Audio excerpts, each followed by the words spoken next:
Welcome to Penrose Learning, where we make understanding easy. In this video, I will explain how to make a hair claw. First, gather your materials. You'll need a plain hair claw clip, your chosen fabric, and a strong fabric adhesive. Selecting a fabric that matches your personal style is key, whether it's a vibrant pattern or a subtle solid color. Make sure your adhesive is designed to bond fabric to plastic securely, ensuring your new accessory stays together beautifully.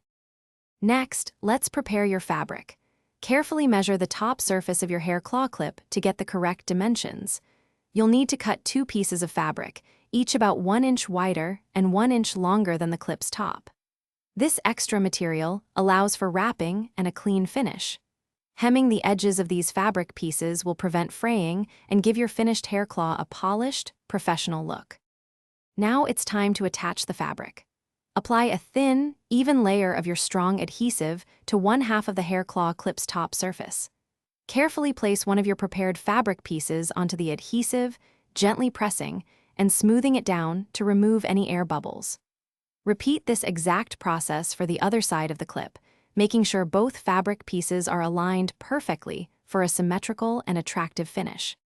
For the final touches, let your newly crafted hair claw dry completely.